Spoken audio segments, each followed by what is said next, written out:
Welcome to Wisdom on Wheels. Today we'll be getting to know Metropolitan Methodios from the Greek Orthodox Archdiocese of America. I just want to start off with something that took place this morning. You had the Liturgy for St. Andrew, which you always invite the Catholic Cardinal to, and you're the chair of the Committee for Ecumenical Relations, which handles the Orthodox Catholic dialogue. You also have in your metropolis a lot of dialogues with Cardinal O'Malley and others. What drew you to the Orthodox Catholic dialogue, and tell us a little bit about it?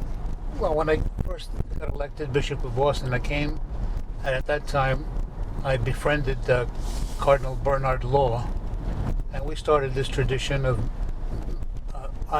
myself going to the Catholic Cathedral on Holy Week, during Holy Week, and he would come to our cathedral Holy Saturday night for the resurrection service. And of course, during the year, I would go to the Feast of Saints Peter and Paul, and he would come to the Feast of St. Andrew. And that tradition continued after he left, and Cardinal O'Malley came to Boston. And we've developed, especially with O'Malley, a very good friendship. He's a wonderful person, and some people mistake me for Cardinal O'Malley. If he didn't wear brown all the time, they would think that he was Methodius, and they would think that I was Cardinal O'Malley. As a matter of fact, I've been stopped in the street 11 times or 12 times by people thinking that I'm O'Malley. Wow. And they start talking about, oh, you married me 20 years ago. Hold on. I'm not O'Malley. But it's a good friendship.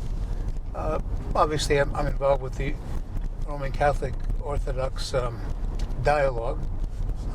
And several years ago, they included bishops from both the Orthodox churches, the Assembly of Bishops, and of course the Catholic Church. And he is a member of that Bishops' Committee as well.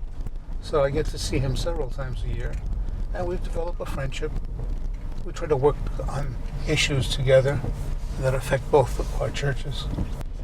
I look forward to that friendship becoming even greater as the years pass.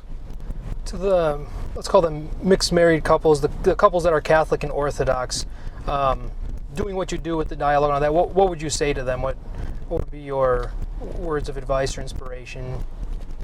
Well, to be very truthful, I think that we should be much more pastoral with Catholic Orthodox weddings. It's a shame when those couples come to church after, first of all, where do they get married?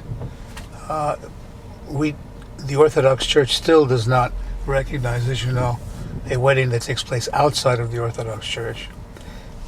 But even when they come to the Orthodox Church and are married in our church, when this couple comes to church on Sunday, the Catholic partner cannot receive Holy Communion, cannot participate in any of the sacramental life of the church, and it becomes a very big problem when children come into the world. In what church are they going to be baptized? But even, let's say, they get baptized in the Orthodox Church, it's quite a difficult situation when the parents go to church, with their children, the father or the mother can go up with the children and receive communion. The father or the mother that is a Roman Catholic cannot go with them, cannot participate in that life, and the children are confused. What's the difference, and why is this happening? But as far as I'm concerned, if the Catholic and Orthodox party confess that they believe in Jesus Christ, that He's the Son of God, that He came into the world to save us who are sinners, I would commune if my church allowed me to do it. It does not allow me to do it today, but if I had my way, I would take that extra step. I'm sure that the Catholic Church would do the same thing as well. It's a scandal, right, that we have to work on. Perhaps as the dialogue continues, there's hope that one day, maybe not in our lifetimes, but maybe one day, that could happen. It must happen. It really must happen, and we have to do whatever we can to move that along. The world is I think, needs a united Christian church to stand up to what is happening. We have to have one voice, and one voice and one mind confront the atheism, the apathy that exists in the world today.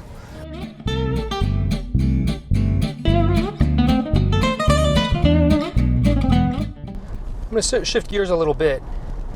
You served Archbishop Iakovos as a deacon. Yeah. Can you tell us what was that like, and what did that shape your ministry? Anything you'd like to share about that time that you were serving him? Well, Archbishop Iakovos, as everyone knows, was a rare human being. And there'll never be another Iakovos. He was a visionary.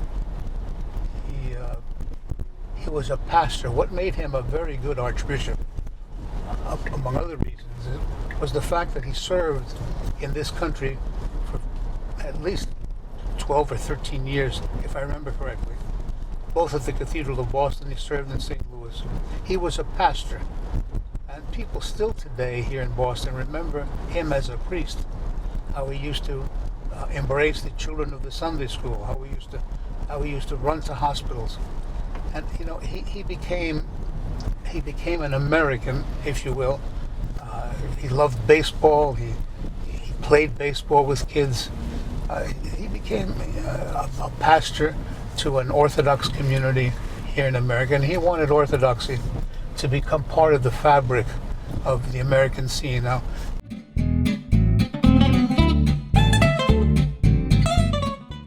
what was it like in serving him? What was it like being his deacon from your perspective, and what did you learn from him, being such a great person that you served? Well, it was an educational experience. When you're celebrating liturgy with somebody that is such a dynamic celebrant and preacher, you pick up a lot of things. What you don't learn in seminary, you learn while you're at the side of a giant, and he was a giant. I traveled with him, of course, like all deacons after me and before me. I traveled with him to various parishes throughout the United States for about 6.5 years, from Alaska all the way down to Florida. South America, I went twice with him when the Archdiocese included Central and South America. I met a lot of people thanks to him. And I was involved in a lot of pastoral situations, administrative situations. And I learned how he dealt with people and parish councils. It was a different era, of course, and things may be different today, but problems still exist. And you learn from his experience and his guidance. I consider myself blessed that I was his deacon, and he recommended and got me elected an auxiliary bishop back in 1982, and then 84, when there was a vacancy in Boston, I was elected by the Eparchial Synod as Bishop of Boston. So I owe everything. I was ordained. As a matter of fact, I'm the only clergyman, to my knowledge, that was ordained by the same person to the three ranks of the priesthood: deacon, priest, and later bishop. Everyone has his talents and vision for the church.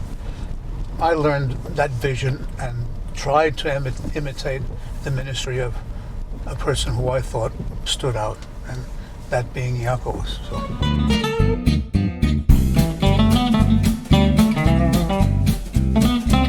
When you were young, did you always want to be a priest, a member of the clergy? Did you want to be a bishop one day, or did you know you wanted to be celibate? Or is this something that came later in life? Can you just tell us a little bit about your journey? I pretty much knew that I wanted to be a priest when I was still in grade school. When I was an altar boy at the Cathedral of New York, I idolized the priests that were serving at that time, and whatever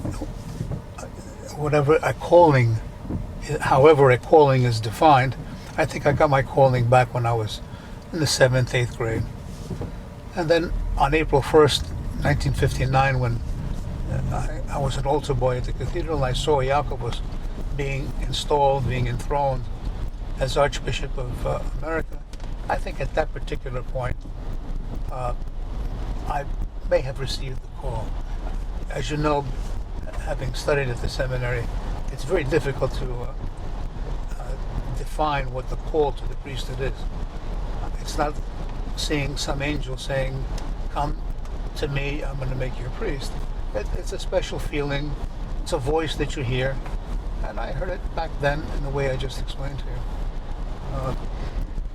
I always wanted to become a priest. As far as a bishop is concerned, I remained a celibate. That's the life that I thought I wanted to live.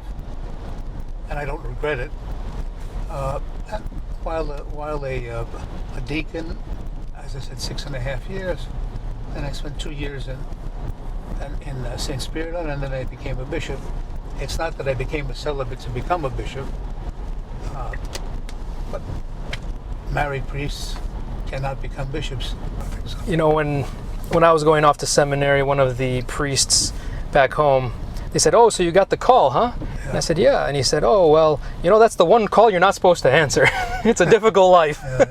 But he was just joking, and obviously he went on to clarify that it's a difficult life, but it's an honorable life if you It's a challenging serve. life. It is a difficult life, let's be honest, you know. It's not easy being a parish priest today. There are challenges.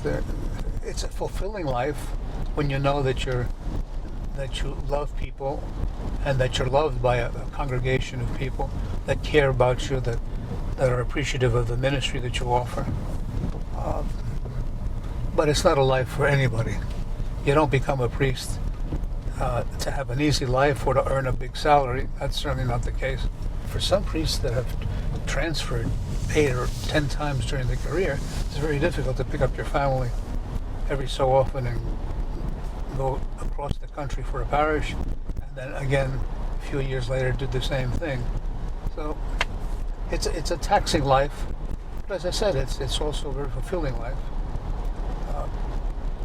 And I don't regret, even for a moment, becoming a celibate priest. I think married life is much more difficult than being a celibate. Marriage is, I tell the boys at the school that come with me on Sundays, you know, your most challenging decision is not necessarily, or is not only to accept the call to be a priest. Your most difficult and challenging decision is to get married to the right person. If you don't get married to the right person, you're going to have problems in life, both on a personal level and career-wise. If your wife is not supportive of your priesthood, you're not going to be a very successful priest.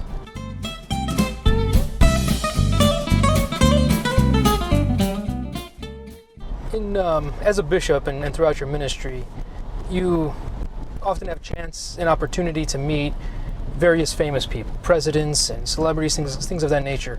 Who's one person you've met that really excited you, that you were starstruck in a way, in a subtle way? See, that's a difficult question. I'm not.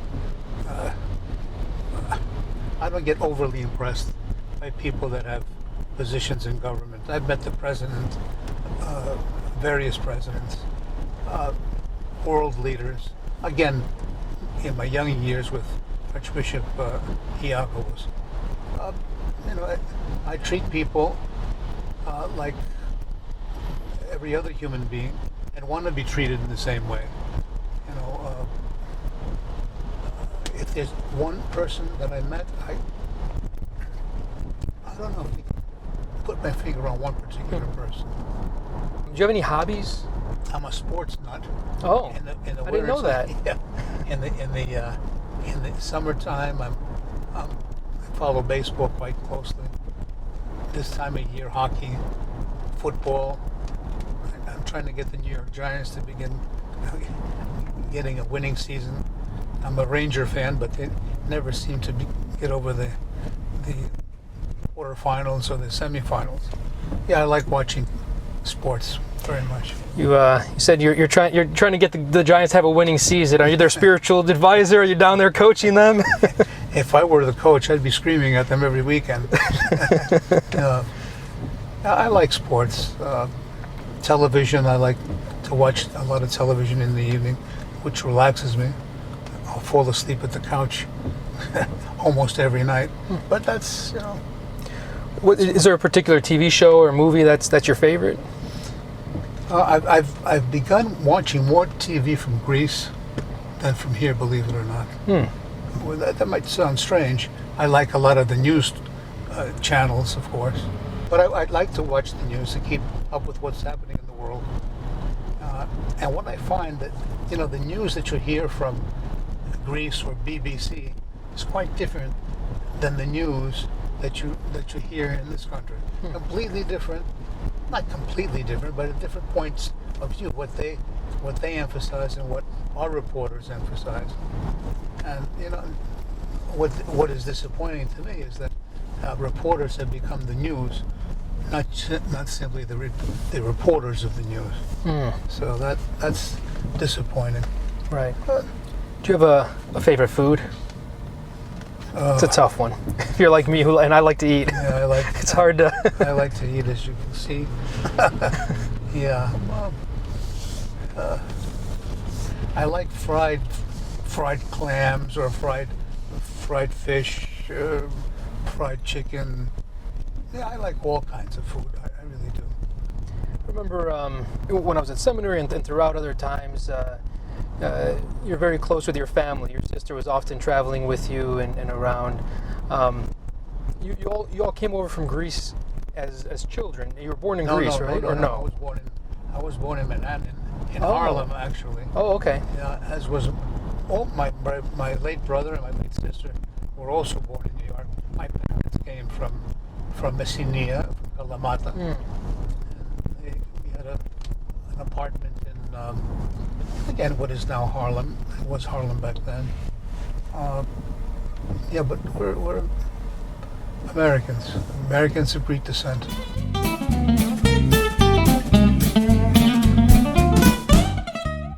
Is there anything else you'd want to share with that would show the world who you are? Since you're doing this for the Assembly of Bishops, and first of all, I have high regard for all of my brother bishops that are on the Assembly. And I really pray for the day that we can establish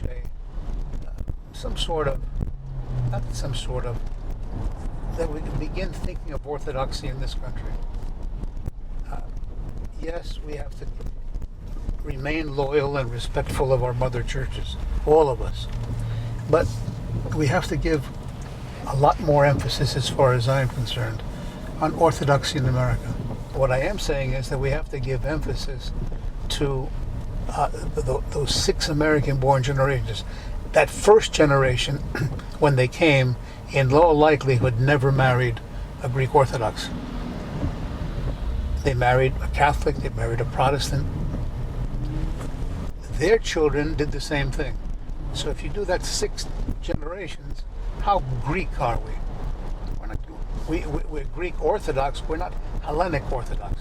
We're not Hellenes from Greece, at least those 6 American-born generations. And then we can't forget the converts to Orthodoxy, who, bring another wealth, spiritual wealth, to our churches, both the Greek Orthodox Archdiocese and all of the other Orthodox churches. So we really have to give more emphasis, as far as I am concerned, to those people, those children, great grandchildren that are Americans, that who are seeking to quench their thirsts at the spiritual well of orthodoxy, as did the Samaritan woman.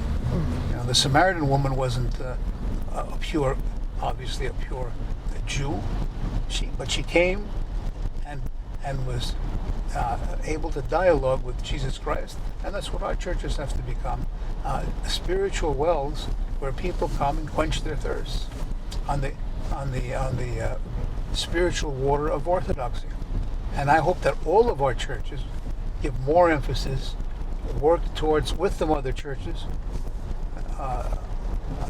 into establishing a national Orthodox church. I have a little town here in our metropolis that has 4 Orthodox churches, very small Orthodox churches, from 4 different jurisdictions.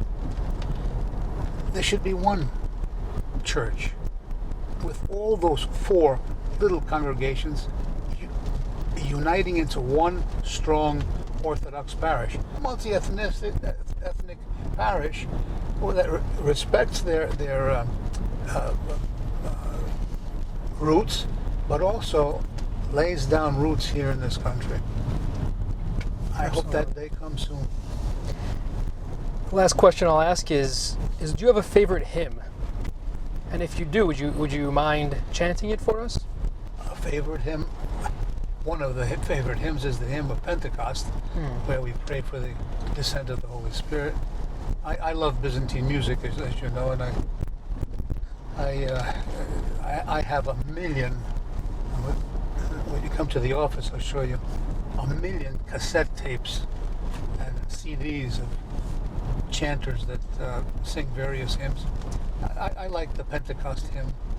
Ευλογητός η Χριστέ ο Θεός ημών, όπαν σοφούς τους αλείς αναδείξας, καταπέμψας αυτής το πνεύμα το Αγίον και δι' αυτόν την οικουμένην σαγίνεσας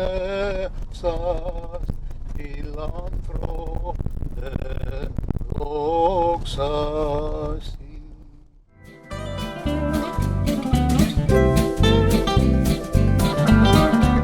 Oh, you know the area anyway.